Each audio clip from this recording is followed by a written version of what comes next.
কাশ্মীর সীমান্তে ভারত পাকিস্তানের উত্তেজনা যখন চরমে, তখন অনেকেরই চোখে পড়েছে ট্রাম্পের মুখে চওড়া হাসি। দক্ষিণ এশিয়ায় শুরু হওয়া অস্ত্র রাজনীতির কেন্দ্রে আছেন ডোনাল্ড ট্রাম্প। তিনি কখনো রাষ্ট্রনায়ক, কখনো সেলসম্যান, তবে সবসময় ব্যবসায়ী। প্রথম মেয়াদের দায়িত্বে থাকাকালীন ভারতের সঙ্গে সামরিক সম্পর্ক একেবারে নতুন উচ্চতায় নিয়ে যান ট্রাম্প। 2020 সালের ফেব্রুয়ারিতে মোদির সঙ্গে জনসভায় দাঁড়িয়ে তিনি বলেন, আমরা বানাই বিশ্বের সেরা অস্ত্র, এবার ভারত তা কিনছে। এ ঘোষণার ঠিক পরেই হয় $3000 মিলিয়ন অস্ত্র চুক্তি। এই চুক্তির মধ্যে ছিল 24টি MH-60 আরসিহক নৌ হেলিকপ্টার, হেলফায়ার ক্ষেপণাস্ত্র সহ আরও ছিল 6টি অ্যাপাচি অ্যাটাক হেলিকপ্টার। উদ্দেশ্য ছিল স্পষ্ট, ভারতকে আধুনিক করে তুলতে হবে, বিশেষত চীন ও পাকিস্তানকে মোকাবেলায়। ট্রাম্পের সেই সময়কার বক্তব্য ছিল, যুক্তরাষ্ট্র হবে ভারতের প্রধান প্রতিরক্ষা অংশীদার। ভারত তখন রাশিয়ার দিক থেকে মুখ ফিরিয়ে ক্রমেই যুক্তরাষ্ট্রের দিকে ঝুঁকছিল, আর ট্রাম্প এই সম্পর্ককে রূপ দেন ডলার কেন্দ্রিক স্ট্র্যাটেজিতে। কিন্তু একই সময়ে পাকিস্তানের ক্ষেত্রে ছিল সম্পূর্ণ উল্টো ছবি। ট্রাম্প সরাসরি অভিযোগ করেন, পাকিস্তান আমাদের শুধু মিথ্যা আশ্বাস দিয়েছে। এই বক্তব্যের পরই বন্ধ হয়ে যায় $300 মিলিয়ন সামরিক সহায়তা। পরে পুরো $800 মিলিয়নই বাতিল করে দেয় আমেরিকা। অর্থাৎ একদিকে ভারতকে আধুনিক হেলিকপ্টার, ক্ষেপণাস্ত্র, অন্যদিকে পাকিস্তানের জন্য নিষেধাজ্ঞা আর কাটাঘেরা সম্পর্ক। এই বৈপরীত্য ছিল ট্রাম্প যুগের সবচেয়ে বড় বার্তা। 2025 সালে আবার প্রেসিডেন্ট হয়ে ফিরেছেন ট্রাম্প, এবং এবারও সেই আগের কৌশলেই হাঁটছেন। ফেব্রুয়ারিতে মোদির সঙ্গে বৈঠকের পর জানানো হয়, ভারতের জন্য আসছে নতুন সামরিক প্যাকেজ। এমনকি আলোচনায় আছে F-35 স্টেলথ জেট বিক্রির সম্ভাবনাও।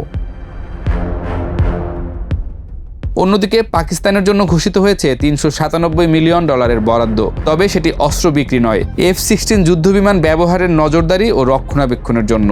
অর্থাৎ ট্রাম্প এখনও নিয়ন্ত্রণ রাখতে চাইছেন, কিন্তু বিশ্বাস নয়। বিশ্লেষকদের মতে ট্রাম্পের কাছে অস্ত্র বিক্রি শুধুই ব্যবসা নয়, কৌশলগত নিয়ন্ত্রণের হাতিয়ার। শক্তিশালী দেশকে অস্ত্র দিয়ে শক্ত বানানো এবং প্রতিদ্বন্দ্বীকে টেনে রাখা, এই দ্বৈত নীতিই এখন তার মূল লক্ষ্য।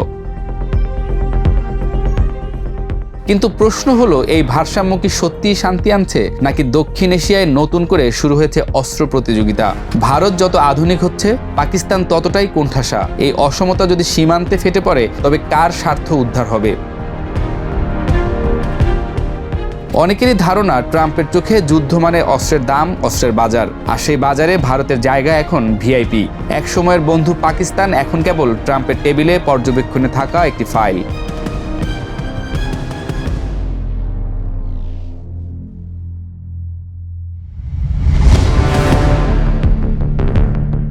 এবার সফলভাবে একটি ব্যালিস্টিক ক্ষেপণাস্ত্র পরীক্ষামূলকভাবে উৎক্ষেপণ করে চমকে দিয়েছে পাকিস্তান। আর এই সফল পরীক্ষা নতুন করে ভয় ধরিয়েছে ভারতকে। পাকিস্তান ও ভারতের মধ্যে চলমান উত্তেজনার পারদ আরও বাড়ালো এই ব্যালিস্টিক ক্ষেপণাস্ত্রের উৎক্ষেপণ। বিশেষজ্ঞরা মনে করছেন, ক্ষেপণাস্ত্রের এই সফল উৎক্ষেপণ ভারতের জন্য এক ধরনের সতর্কবার্তা। কিছুদিন আগে তুরস্কের 7টি যুদ্ধাস্ত্রবাহী বিমান অবতরণ করে ইসলামাবাদে। ধারণা করা হচ্ছে, ওই বিমানেই ছিল শক্তিশালী ক্ষেপণাস্ত্র, যার একটির সফল উৎক্ষেপণ করে প্রস্তুতি নিয়ে রাখছে পাকিস্তান। আর এই ঘটনায় নড়েচড়ে বসেছে মোদি সরকার।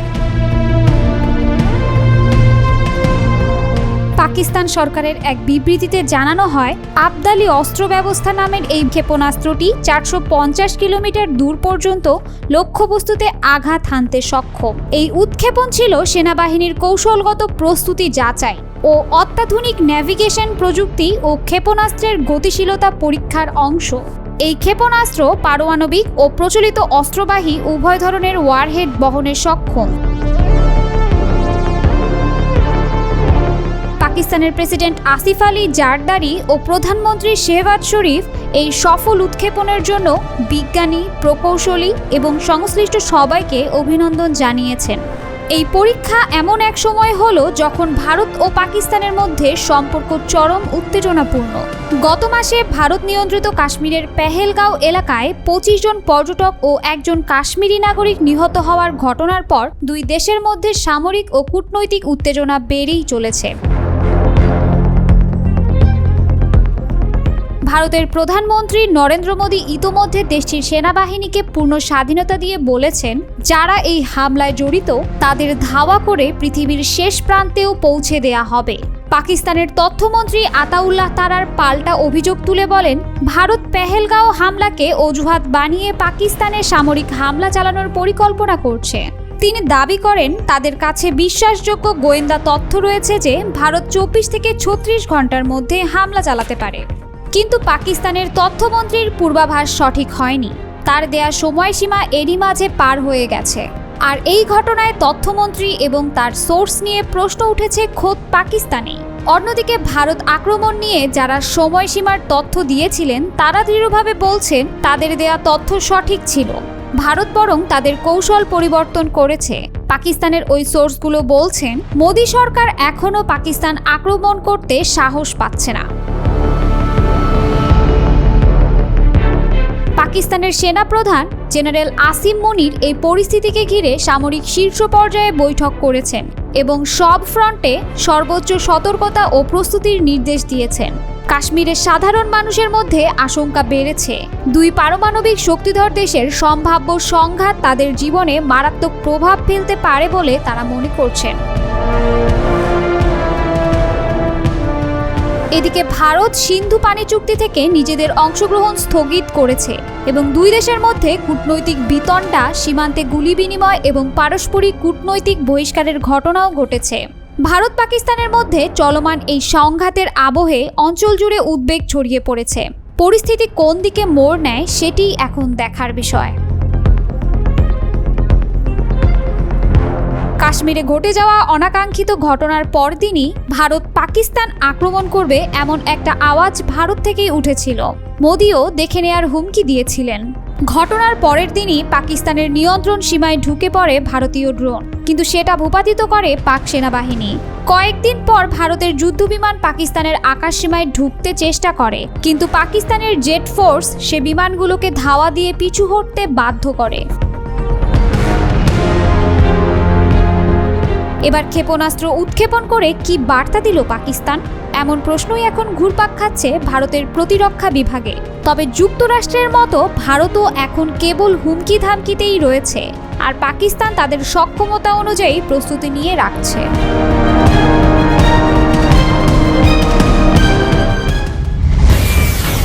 ইসরায়েলের দাবানল এখনো থামেনি, আর এরই মাঝে দেশটিতে বড় হামলা চালিয়েছে ইয়েমেনের হুতি গোষ্ঠী। একদিকে আগুনের লেলিহান শিখা, অন্যদিকে হুতিদের ক্ষেপণাস্ত্র হামলা। পুরো ইসরায়েল জুড়েই যেন ক্ষণে ক্ষণে সাইরেন বেজে উঠছে, আর আতঙ্কে দিশেহারা হয়ে পড়ছে দেশটির জনগণ। গতরাতেও ইসরায়েলের ভূখণ্ড লক্ষ্য করে আবারও ক্ষেপণাস্ত্র হামলা চালিয়েছে ইয়েমেনের সশস্ত্র হুতি গোষ্ঠী। জেরুজালেম সহ বিভিন্ন শহরে শোনা যায় সতর্কতা সাইরেন। এ সময় দেশটির সামরিক বাহিনী বাসিন্দাদের নিরাপদ আশ্রয়ে যাওয়ার আহ্বান জানায়। পরবর্তীতে ইয়েমেন থেকে ছোড়া মিসাইল সফলভাবে ভূপাতিত করার দাবি করে আইডিএফ। ইয়েমেনের সশস্ত্র বাহিনীর মুখপাত্র ব্রিগেডিয়ার জেনারেল ইয়াহিয়া সারি ইসরায়েলের রাজধানী তেল আবিবে ব্যালিস্টিক ক্ষেপণাস্ত্র দিয়ে হামলার ঘোষণা দিয়েছেন। ইয়াহিয়া সারি এক বিবৃতিতে জানান, ফিলিস্তিনের নির্যাতিত জনগণের প্রতি সমর্থন ও গাজায় মার্কিন সমর্থিত ইসরায়েলি গণহত্যার প্রতিবাদে ইয়েমেনি সশস্ত্র বাহিনী অধিকৃত তেল আবিব এলাকার একটি সামরিক লক্ষ্যবস্তুতে সফল ক্ষেপণাস্ত্র হামলা চালিয়েছে।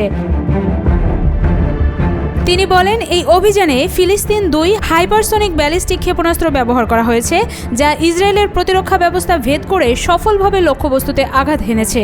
ইয়াহিয়া সারি সতর্ক করে দিয়ে বলেন, সমগ্র মুসলিম উম্মাহ নীরবতা ও নিষ্ক্রিয়তার পরিণতি ভোগ করবে। গাজায় যা ঘটছে তার প্রভাব আগে বা পরে অন্যান্য দেশেও ছড়িয়ে পড়বে। শত্রুতার আগ্রাসন বিস্তৃত করবেই, তাই সকলের উচিত নিরাপত্তার জন্য হুমকি আসার আগেই গাজাকে সমর্থন করা। তিনি জোর দিয়ে বলেন, গাজায় আগ্রাসন ও অবরোধ অবসান না হওয়া পর্যন্ত আমাদের সমর্থন অব্যাহত থাকবে। ইসরায়েলি গণমাধ্যমগুলো জানায়, ইয়েমেন থেকে ক্ষেপণাস্ত্র নিক্ষেপের পর ইসরায়েলের 100টিরও বেশি এলাকায় সাইরেন বেজে ওঠে। জেরুজালেম, তেল আবিব ও নেগেভ অঞ্চলে সতর্কতামূলক সাইরেন বাজানো হয় এবং ইসরায়েলি সেনাবাহিনী ইয়েমেনি ক্ষেপণাস্ত্র মোকাবেলায় তৎপর হয়ে ওঠে। ফিলিস্তিনিদের প্রতি সংহতি জানিয়ে ইয়েমেনের আনসারুল্লাহ আন্দোলন সমর্থিত সশস্ত্র বাহিনী গত কয়েক মাস ধরেই ইসরায়েলি জাহাজ এবং বিভিন্ন লক্ষ্যবস্তুতে হামলা চালিয়ে আসছে। এই হামলা মার্কিন বাহিনী ও ইসরায়েলের জন্য নতুন চ্যালেঞ্জ তৈরি করেছে। এর আগে শুক্রবার ইসরায়েলের উত্তরে অবস্থিত রামাত ডেভিড বিমানঘাঁটি এবং উপকূলীয় শহর হাইফাকে লক্ষ্য করে দুটি ব্যালিস্টিক ক্ষেপণাস্ত্র নিক্ষেপ করে গোষ্ঠীটি।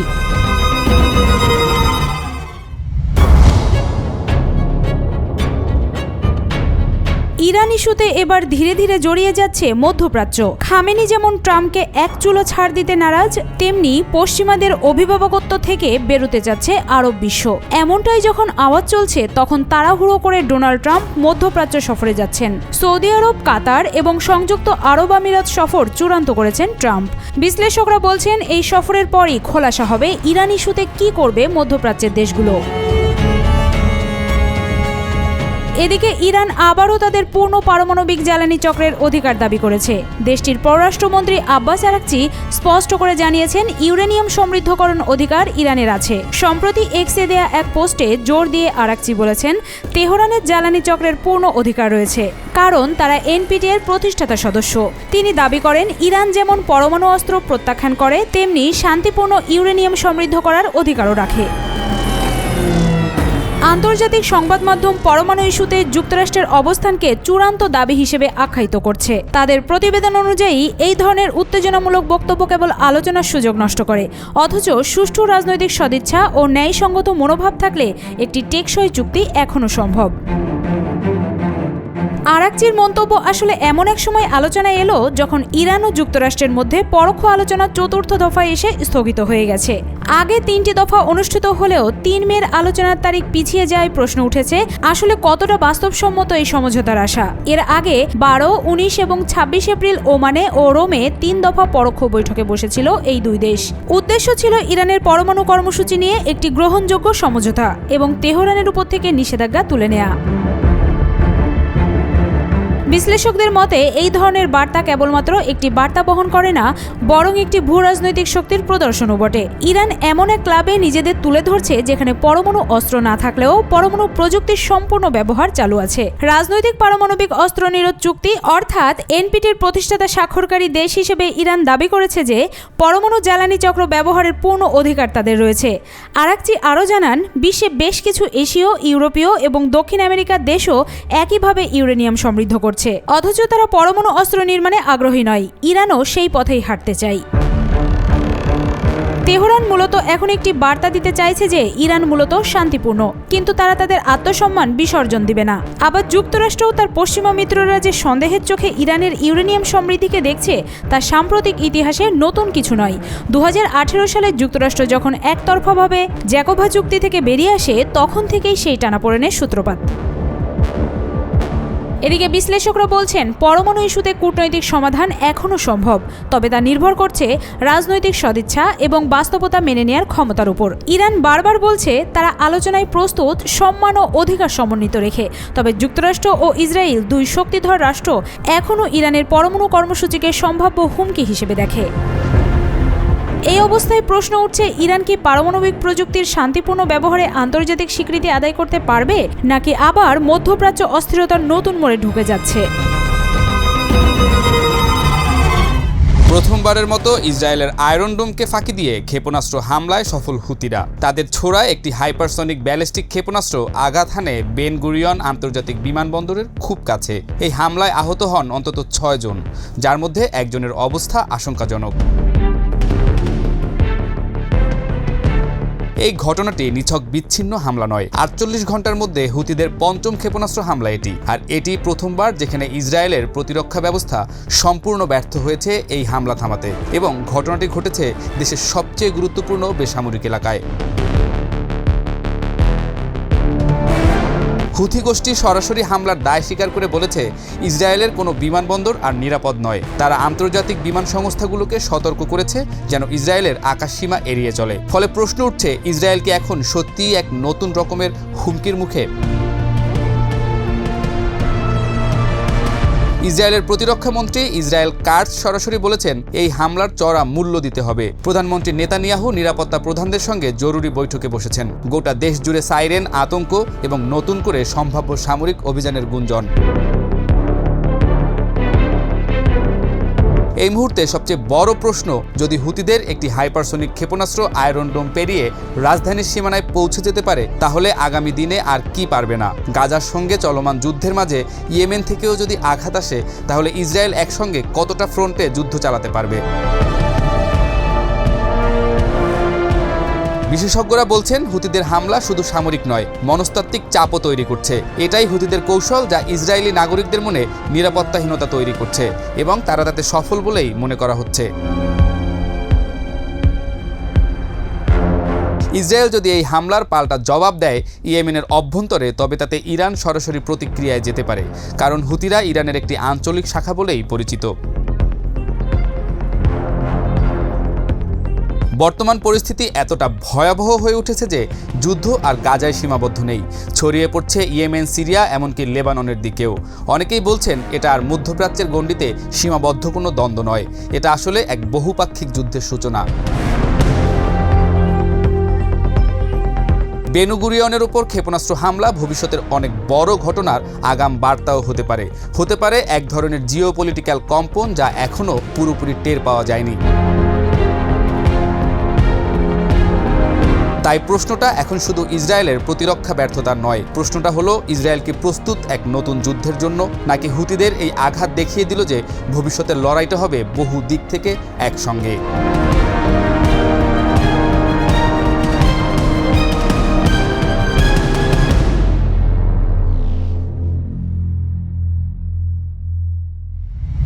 হঠাৎ করেই এখন আলোচনার কেন্দ্রবিন্দুতে চলে এসেছে সৌদি আরব। চলমান বিশ্বের অস্থিরতার মাঝে সৌদি আরবের ক্ষেপণাস্ত্র ক্রয়ের খবরে তোলপাড় সৃষ্টি হয়েছে আরব বিশ্বে।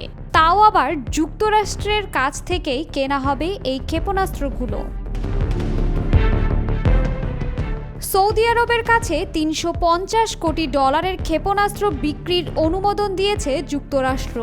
মার্কিন প্রেসিডেন্ট ডোনাল্ড ট্রাম্পের সৌদি আরব সফরের আগে শুক্রবার এই অনুমোদন দেয়া হলো। যুক্তরাষ্ট্রের পররাষ্ট্র দপ্তর বলেছে, ক্ষেপণাস্ত্র বিক্রি করে সৌদি আরবের সঙ্গে চুক্তির বিষয়টি তারা কংগ্রেসকে জানিয়েছে। এই ক্ষেপণাস্ত্রগুলোর মধ্যে থাকবে মধ্যপাল্লার 1000 AIM-120, যা আকাশে থাকা লক্ষ্যবস্তু ধ্বংস করার জন্য কোনো আকাশযান থেকে ছোড়া যায়। আগামী 13 থেকে 16 মে সৌদি আরব, কাতার ও সংযুক্ত আরব আমিরাত সফর করবেন ডোনাল্ড ট্রাম্প। এর আগে সম্প্রতি প্রয়াত পোপ ফ্রান্সিসের অন্ত্যেষ্টিক্রিয়ায় অংশ নিতে ইতালির রাজধানী রোমে সংক্ষিপ্ত সফর করেছিলেন তিনি। এটিই ছিল দ্বিতীয় মেয়াদে ক্ষমতায় বসার পর মার্কিন প্রেসিডেন্টের প্রথম বিদেশ সফর। তেল সমৃদ্ধ সৌদি আরবের সঙ্গে বড় ধরনের বাণিজ্য চুক্তি করার কথা আগে থেকেই বলে আসছিলেন ট্রাম্প। এছাড়া ইউক্রেন যুদ্ধ বন্ধ করতে মস্কো ও কিয়েভের সঙ্গে যুক্তরাষ্ট্রের কূটনৈতিক প্রচেষ্টায় গুরুত্বপূর্ণ মধ্যস্থতাকারী হিসেবে ভূমিকা পালন করেছে রিয়াদ। যদিও সৌদি আরব আগেই ঘোষণা দিয়েছে, যুক্তরাষ্ট্র যদি ইরান আক্রমণ করে তাহলে রিয়াদ তাদের আকাশসীমা ব্যবহার করতে দেবে না। এই ঘোষণার পরই নড়েচড়ে বসে ট্রাম্প প্রশাসন। এবার সৌদি সফরের সময়সূচি নির্ধারণ করে হোয়াইট হাউস। ধারণা করা হচ্ছে, মধ্যপ্রাচ্যের সঙ্গে সুসম্পর্ক তৈরি করার মনোবাসনা নিয়েই সৌদি আরব, কাতার ও সংযুক্ত আরব আমিরাত সফর করবেন বিশ্বমোড়ল।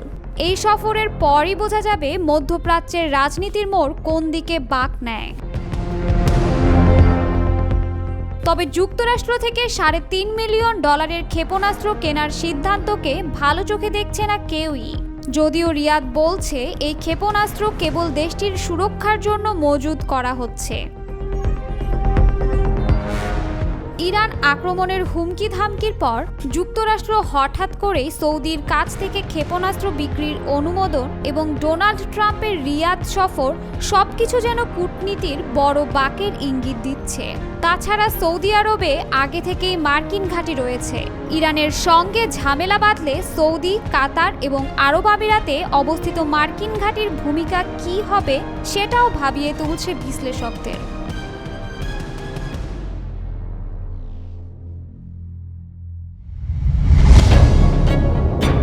দিন দিন দিন ইসরায়েল সেনা সংকটে পড়ছে তার প্রমাণ পাওয়া গেল দেশটির সাম্প্রতিক সিদ্ধান্তে। এবার সেনা ভাণ্ডারের রিজার্ভে হাত পড়ল ইসরায়েলের। রিজার্ভ থেকে সেনা মোতায়েনের সিদ্ধান্ত নিয়েছে নেতানিয়াহু। গাজা উপত্যকায় চলমান সামরিক আগ্রাসন আরও বাড়াতে হাজার হাজার রিজার্ভ সেনা মোতায়েনের প্রস্তুতি নিচ্ছে ইসরায়েল। ইসরায়েলের সামরিক বাহিনীতে চলমান সেনা সৈকতের মধ্যেই এই পরিকল্পনার কথা জানিয়েছে স্থানীয় সংবাদ মাধ্যমের বরাত দিয়ে মিডল ইস্ট মনিটর। বিভিন্ন ইসরায়েলি সংবাদ মাধ্যম জানিয়েছে সেনাবাহিনী ইতিমধ্যে রিজার্ভ বাহিনীকে তলবের আদেশ পাঠাতে শুরু করেছে, যদিও এখনও সেনাবাহিনীর পক্ষ থেকে আনুষ্ঠানিকভাবে এই তথ্য নিশ্চিত বা অস্বীকার কোনোটাই করেনি। ইসরায়েলের স্থানীয় সংবাদ মাধ্যম জানিয়েছে ৩৬তম ডিভিশন বর্তমানে রাফায় হামলা পরিচালনা করছে। সম্ভাব্য যুদ্ধবিরতি চুক্তি নিয়ে আলোচনায় কোনো অগ্রগতি না হলে আগামী সপ্তাহেই গাজায় অভিযান আরও জোরদার করা হতে পারে। এই লক্ষ্যে ব্যাপক প্রস্তুতির অংশ হিসেবে রিজার্ভ সেনাদের তলব করা হতে পারে। ইসরায়েলের সরকারি সম্প্রচার মাধ্যম জানিয়েছে চূড়ান্ত সিদ্ধান্ত নিতে রোববার রাতে নিরাপত্তা মন্ত্রিসভার বৈঠক বসার কথা রয়েছে। এছাড়াও রিজার্ভ সেনা মোতায়েনের বিষয়ে ইসরায়েলি প্রধানমন্ত্রী বেনিয়ামিন নেতানিয়াহু সিনিয়র মন্ত্রী ও সামরিক কর্মকর্তাদের নিয়ে একটি উচ্চ পর্যায়ের নিরাপত্তা বৈঠক করেছেন। এই সংকট মোকাবেলায় নেতানিয়াহু সরকার জুন মাসের মধ্যে ২৪,০০০ হারেতি যুবকের কাছে নোটিশ পাঠানোর পরিকল্পনা করেছে। তবে রাজনৈতিক সংবেদনশীলতার কারণে এখন পর্যন্ত মাত্র ৩০০টি নোটিশ কার্যকর করা হয়েছে। অন্যদিকে হামাস সম্পূর্ণ যুদ্ধবিরতি, গাজা থেকে ইসরায়েলি সেনা প্রত্যাহার এবং ফিলিস্তিনি বন্দীদের মুক্তির বিনিময়ে সমস্ত ইসরায়েলি বন্দীকে মুক্তি দেওয়ার প্রস্তাব দিয়েছে। তবে ইসরায়েল এই প্রস্তাব প্রত্যাখ্যান করেছে। সম্প্রতি প্রধানমন্ত্রী নেতানিয়াহু মন্তব্য করেছেন, গাজায় হামাসের শাসন নির্মূল করা ইসরায়েলি বন্দীদের উদ্ধারের চেয়েও বেশি গুরুত্বপূর্ণ। তার এই মন্তব্যে বন্দীদের পরিবারগুলোর মধ্যে তীব্র ক্ষোভের সৃষ্টি হয়েছে। তারা যুদ্ধবিরতির মাধ্যমে হলেও তাদের স্বজনদের ফিরিয়ে আনার দাবি জানিয়ে আসছে। এর আগে ইসরায়েলের অর্থমন্ত্রী জিম্মিদের উদ্ধার ইসরায়েলের প্রধান লক্ষ্য নয় বলে মন্তব্য করেছিলেন। ইসরায়েলের তথ্যমতে গাজায় এখনও তাদের ৫৯ জন নাগরিক আটক রয়েছে, যাদের মধ্যে ২৪ জন জীবিত আছেন বলে ধারণা করা হচ্ছে। অপরদিকে ফিলিস্তিনি ও ইসরায়েলি মানবাধিকার সংস্থাগুলোর মতে ইসরায়েলের কারাগারে ৯,৯০০ জনেরও বেশি ফিলিস্তিনি বন্দী রয়েছেন, যারা নির্যাতন, খাদ্যাভাব এবং চিকিৎসার অভাব সহ নানা অমানবিক পরিস্থিতির শিকার হচ্ছেন। চলতি বছরের জানুয়ারিতে এক সাময়িক যুদ্ধবিরতিতে ছিল ইসরায়েল ও গাজা, যা মার্চের মাঝামাঝি আবারও স্থবিরতায় পড়ে। এই যুদ্ধবিরতির মধ্যস্থকারী ছিল কাতার, যুক্তরাষ্ট্র ও মিশর। কাতারে হামাসের রাজনৈতিক কার্যালয় থাকায় দেশটি আলোচনায় গুরুত্বপূর্ণ ভূমিকা রাখছিল। তবে সাম্প্রতিক সপ্তাহগুলোতে নতুন চুক্তি প্রক্রিয়া কার্যত স্থগিত হয়ে পড়েছে। এই বিষয়ে নেতানিয়াহু বলেন, কাতার উভয় দিকেই খেলা খেলছে। তারা সভ্যতা নাকি বর্বরতার পক্ষে তা নির্ধারণ করা উচিত। এই মন্তব্যটি সামাজিক যোগাযোগ মাধ্যম এক্সে পোস্ট করেন তিনি। তবে কাতারের পররাষ্ট্র মন্ত্রণালয়ের মুখপাত্র মাজেদ আল আনসারি নেতানিয়াহুর মন্তব্যকে উস্কানিমূলক বলে উল্লেখ করেন এবং বলেন, এটি রাজনৈতিক ও নৈতিক দায়িত্ববোধের ন্যূনতম মানদণ্ডেরও বাইরে।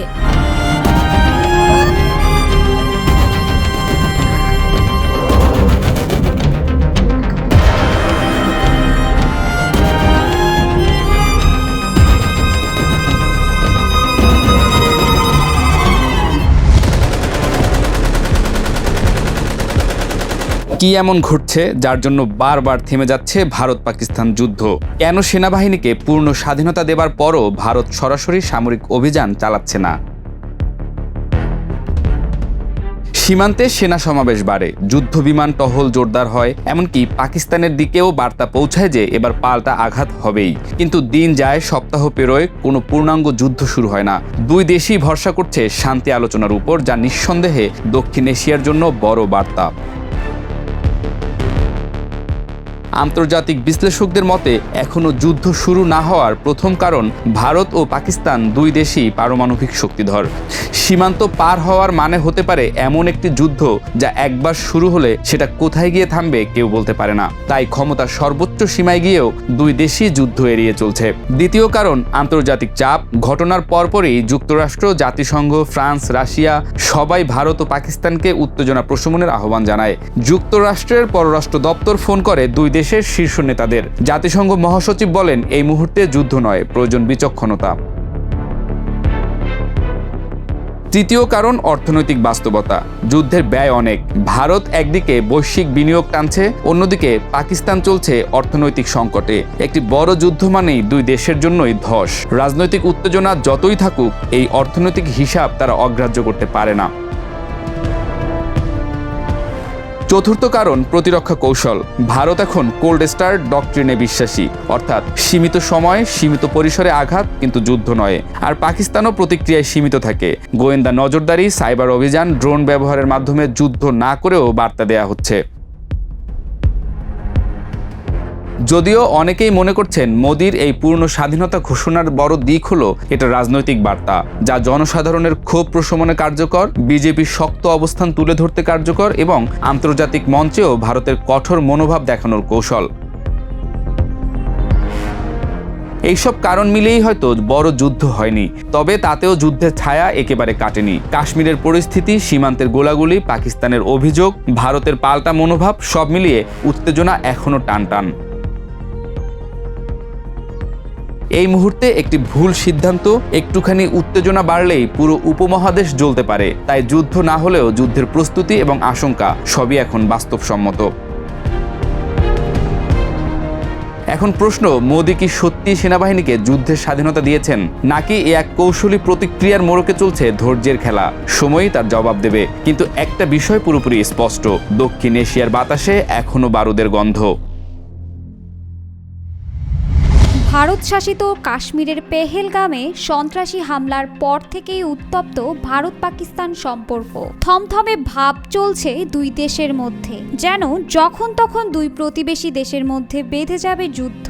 তবে ধারণা করা হচ্ছে যুদ্ধ ভাব হলেও দুই দেশের চলমান অভ্যন্তরীণ খেলা IPL ও PSL এর কারণে আপাতত এই যুদ্ধ নাও হতে পারে। গত 22 মার্চ ভারতে শুরু হয়েছে ইন্ডিয়ান প্রিমিয়ার লিগ বা IPL এর 18তম আসর। ইন্ডিয়ান প্রিমিয়ার লিগ বিশ্ব ক্রিকেটের সবচেয়ে বড় ফ্র্যাঞ্চাইজ টুর্নামেন্ট হিসেবে পরিচিত।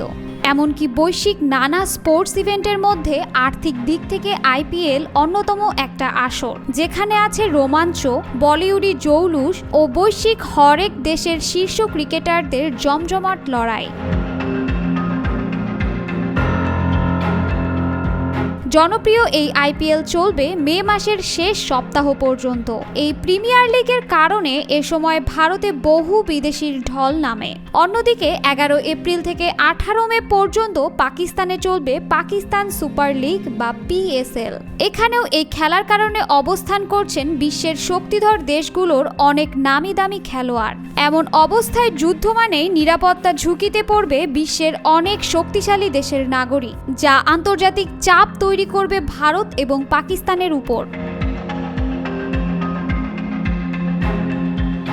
ভারতের কাছে যেমন IPL এক উন্মাদনার নাম, পাকিস্তানিদের কাছেও PSL তেমনই এক উন্মাদনা।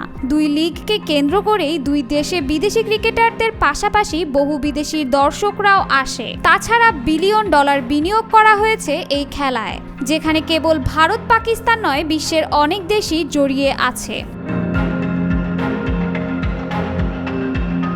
IPL এবং PSL এখন মাঝামাঝি অবস্থায় রয়েছে। বলা যায় কেবলই জমে উঠেছে দুই দেশের দুই লিগ। পাকিস্তান আগেই বলেছে তারা যুদ্ধ চায় না, তবে কাশ্মীর ইস্যুতে ভারত যেভাবে ঝাঁপিয়ে পড়ার মেজাজ দেখিয়েছিল, তাতে মনে হয়েছে যে কোনো সময় ভারতই পাকিস্তান আক্রমণ করবে। IPL আর PSL যে দুই দেশের উত্তেজনায় জল ঢেলেছে, বিষয়টা তেমন নয়। তবে সচেতনরা ধারণা করছেন এমন অবস্থায় অর্থনৈতিক ক্ষতি আর বহির্বিশ্বের চাপ সামলানো কঠিন হবে ভারত আর পাকিস্তানের। তাই আরো কৌশলী হয়ে প্রতিশোধ কিংবা প্রতিরোধের পথে হাঁটছে দুই দেশ। গত 22 এপ্রিল কাশ্মীরের পেহেলগামে হামলা চালিয়ে 26 জনকে হত্যায় পাকিস্তানের জড়িত থাকার অভিযোগ করেছে ভারত। তার জের ধরেই সিন্ধু পানি চুক্তি স্থগিত করেছে নয়াদিল্লি, বন্ধ করেছে সীমান্ত, নিষিদ্ধ করেছে পাকিস্তানি এয়ারলাইন্সগুলোর জন্য নিজেদের আকাশ সীমা। সেই অভিযোগ অস্বীকার করে ইসলামাবাদ পাল্টা পদক্ষেপে ভারতের সঙ্গে সব ধরনের বাণিজ্য স্থগিত করার ঘোষণা দিয়েছে। ভারতের এয়ারলাইন্সগুলোর জন্যও পাকিস্তানের আকাশসীমা বন্ধ করে দিয়েছে। কাশ্মীর ইস্যুর বেশ কয়েকদিন পার হয়েছে। শুরুতে ভারতের যে মেজাজ দেখা গেছে সেটা এখন আর নেই, তবে আরও গর্জে ওঠার জন্য তারা শান্ত হয়ে শক্তি সঞ্চয় করছে কিনা সেটাও বলা যাচ্ছে না। আপাত দৃষ্টিতে মনে হচ্ছে ভারত তার আগ্রাসী মনোভাব থেকে একটু হলেও সরে এসেছে, আর তাতে আইপিএল আর পিএসএল হয়তো খানিকটা হলেও ভূমিকা রেখেছে। কেননা খেলা চলমান অবস্থায় যদি দুই দেশের মধ্যে সংঘাত হয় তবে দুই দেশই বিশাল ক্ষতির মুখে পড়বে। পর্যটক, বিদেশি খেলোয়াড়ে এখন দুই দেশই ঠাসা।